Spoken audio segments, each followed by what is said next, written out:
छोटा सा टॉपिक है हमारे पास, लेकिन एमसीक्यूज के लिहाज से बहुत ही ज्यादा हमारे पास क्या है, इम्पोर्टेंट है। सही है।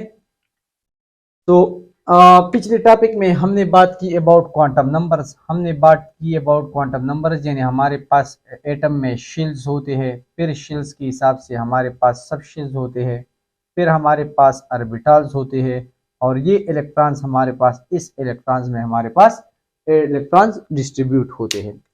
अब अगर हम एक एटम है जो 3D स्ट्रक्चर है, इसमें इलेक्ट्रॉन्स, इन ऑर्बिटल में जब इलेक्ट्रॉन्स का हम डिस्ट्रीब्यूट करेंगे तो इस फेनोमेना या इस प्रोसीजर को हम कहते हैं इलेक्ट्रॉनिक कॉन्फ़िगरेशन। इसकी दो प्रिंसिपल है, एक रूल है, एक को हम कहते हैं अबाव प्रिंसिपल, दूसरा हमारे पास है Pauli exclusion principle, in the third one is हर्न रूल।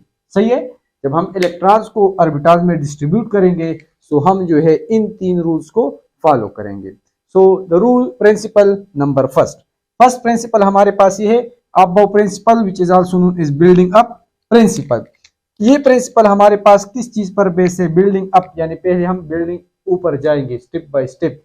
किस तरह ऊपर जाएंगे, हम n+l वैल्यू को जो है इसको लेंगे, n+l वैल्यू को लेंगे और फिर उस तरह ऊपर जाएंगे, another n+l value, another n+l value, यानी हम n+l वैल्यूज को फाइंड करेंगे और पहले छोटे से n+l वैल्यू को फॉलो करेंगे, फिर उससे बड़ी, उससे बड़ी, उससे बड़ी, इस तरह हमारे पास बिल्डिंग बनता है स्टेप बाय स्टेप। तो इसी तरह हम स्टेप बाय स्टेप छोटे से बड़े वैल्यू की तरफ जाएंगे।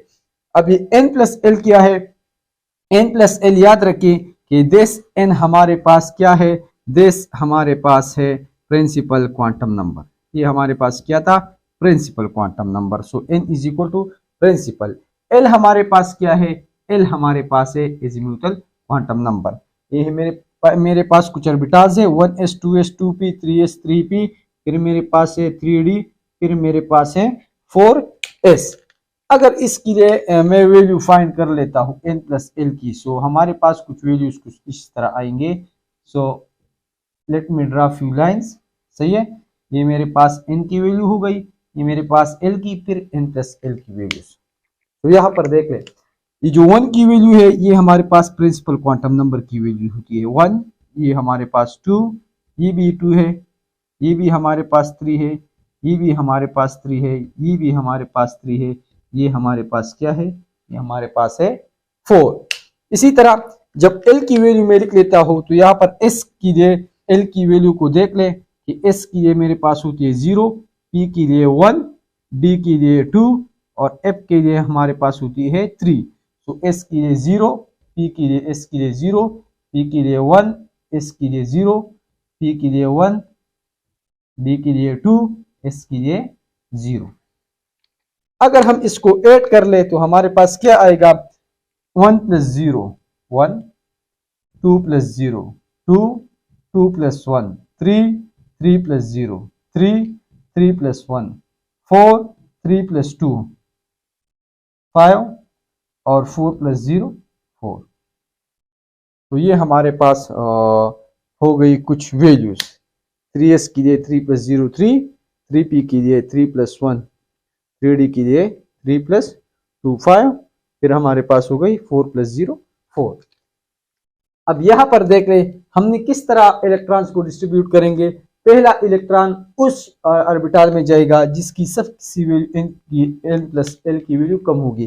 तो सबसे कम वैल्यू किस चीज की, इनमें 1 है, 1 किसकी वैल्यू है, 1s में। तो इलेक्ट्रॉन हमारे पास पहले 1s में जाएगा, 1s के बाद उसमें जाएगा जिसकी वैल्यू 2 होती है, 2 यहाँ पर है जो 2s की है। तो फिर इलेक्ट्रॉन फिल करेंगे हम, इलेक्ट्रॉन जाएंगे 2s में। फिर हमारे पास 3 है, सो एक 3 यहाँ पर है, एक 3 यहाँ पर है। तो अब यहाँ पर कौन सा पहला पिल होगा, 2p और 3s। तो याद रखिए जब n+l की वैल्यू हमारे पास सेम होती है, पहला वो ऑर्बिटल पिल होगा जिसकी n की वैल्यू कम होगी। तो यहाँ पर n की वैल्यू 2 है, यहाँ पर 3 है, सो पहले 2p पिल होगा, फिर हमारे पास कौन सा पिल होगा, 2p, फिर मेरे पास 2p के बाद जो है नंबर आएगा 3s की। सही है। इसके बाद 4 की वैल्यू आती है, ये 4 है, ये भी 4 है, n की वैल्यू यहाँ पर 3 है, ये 3 है, 4 है, तो पहला यह इलेक्ट्रॉन फिल होगा ऑर्बिटल जो हमारे पास है 3p, यहाँ पर फिर मेरे पास 4s और यहाँ पर मेरे पास 3d। तो याद रखिए कि इलेक्ट्रॉनिक कॉन्फ़िगरेशन में 3d की बजाय 4s पहले होता है एज कंपेयर टू 3d, क्योंकि इसकी एनर्जी हमारे पास कम होती है। अब हमारे पास ईटा में इतना टाइम नहीं होता कि हम ये जो है ट्रेंड इस तरह फॉलो कर ले एल वैल्यू, तो इसके हमारे पास एक सिंपल मेथड है जो आप लोगों ने इस तरह याद रखनी है। आप लोगों ने पहले इस तरह लिखना है 1s, फिर मेरे पास आएगी 2s 2p, 3s 3p 3d, 4s 4p 4d 4f, 5s 5p 5d 5f, ये इस तरह सिलसिला चलता रहेगा। आप लोगों ने इस तरह थोड़ी लिखनी है क्योंकि हमारे पास जो डिस्ट्रीब्यूशन हम करते हैं तो वहां पर हमारे पास इलेक्ट्रॉन्स कम होते हैं। फिर आप लोगों ने इसको इस तरह सीढ़ी की तरह बनाना है 1 2 3 4 5 6। यहाँ पर आप लोगों ने इस तरह एरो ड्रा करनी है 1, तो पहला किसका नंबर आ गया 1s का, फिर 2s, फिर 2p 3s, फिर हमारे पास 3p 4s, फिर हमारे पास 3d 4p। तो ये सिलसिला इस तरह चलता रहेगा, सही है। अब यहाँ पर दूसरा रूल हमारे पास है पाउली एक्सक्लूजन प्रिंसिपल, इसको आप कंटिन्यू करेंगे, 3 MCQs है उस पर सॉल्व करेंगे, ये 3 इंपॉर्टेंट है, ये इंटरेस्ट में आते हैं। पाउली एक्सक्लूजन प्रिंसिपल ये कि इलेक्ट्रॉन अपोजिट स्पिन में जो है सिंगल ऑर्बिटल में रहते हैं, कि हमारे पास अगर एक ऑर्बिटल है 1s है 2s है 2p है 3s है, इसमें 2 इलेक्ट्रॉन्स मैक्सिमम आते हैं, तो इसमें जब इलेक्ट्रॉन्स आएंगे तो याद रखें कि ये इलेक्ट्रॉन्स हमारे पास अपोजिट स्पिन में होंगे। तो एक हमारे पास अगर क्लॉकवाइज है इसकी वैल्यू +2 और 3 है, तो दूसरा हमारे पास एंटी क्लॉक होगा। इसके ये होगा कि दोनों इलेक्ट्रॉन्स का हमारे पास जो है क्वांटम नंबर डिफरेंट हो जाएगा।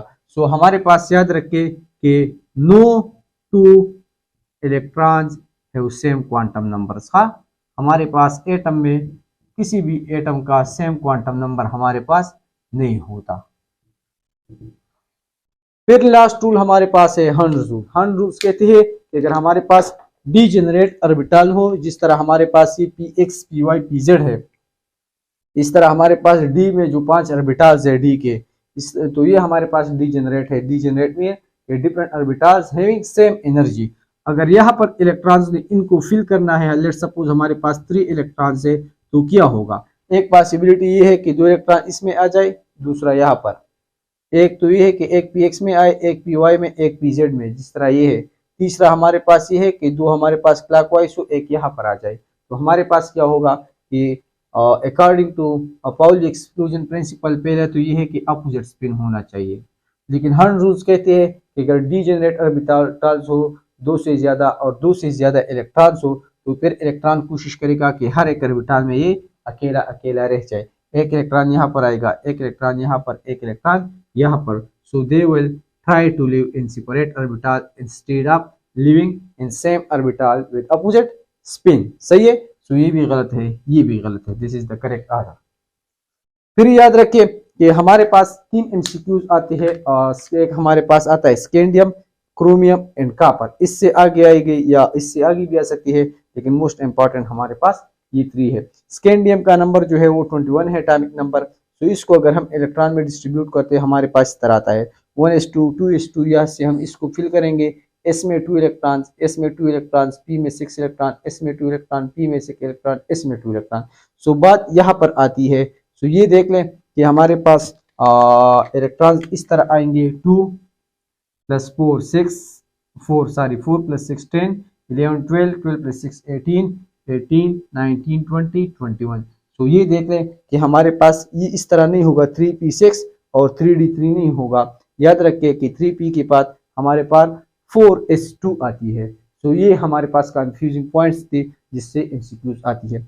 इसके अलावा दूसरा कंफ्यूजिंग पॉइंट ये है क्रोमियम का 24। यहाँ पर जो है यहाँ से यहाँ तक जो है ये 18 नंबर बनता है जो हमारे पास अर्गान का है। सो हम इसको जो है शॉर्ट फॉर्म में इसके बजाय अर्गान लिख लेते हैं। अब 18 ये हो गई, फिर हमारे पास बचते हैं कितने 24। तो हमारे पास 6 इलेक्ट्रॉन्स हैं, तो 2 हमारे पास इसमें आएंगे, 4 हमारे पास जो है D4 में। अगर एमसीक्यूज में आ जाए कि क्रोमियम का कौन सा करेक्ट है, तो ये आप लोगों को करेक्ट लग रहा है, लेकिन दिस इज नॉट करेक्ट, ये रॉन्ग है। रीजन ये है कि एक इलेक्ट्रॉन इस S से इस D में शिफ्ट हो जाता है, तो ये 4s1 बनेगा और ये 3D4C3D5। रीजन हमारे पास ये है, जब 3D ऑर्बिटल हमारे पास हाफ फिल होता है तो ये हमारे पास बहुत ही ज्यादा स्टेबल होता है। इसी तरह कॉपर का 29 से अर्गान में 18 आएंगे, हमारे पास 18 की बजाय 29 11 बचते हैं, 2 यहाँ पर आएंगे, 9 हमारे पास यहाँ पर आएंगे। तो ये देख ले हमारे पास क्या होगा कि अगेन ये इस S से जो है एक इलेक्ट्रॉन यहाँ पर शिफ्ट हो जाएगा, ये 1 बन जाएगा और ये 9 के बजाय 10, यानी ये 3D जो है ये फुलफिल हो जाएगा। और अगेन रीजन हमारे पास ये है कि फुल फिल डी ये हमारे पास बहुत ही ज्यादा स्टेबल होती है। सही है। So this was all about electronic configuration. Thank you for today.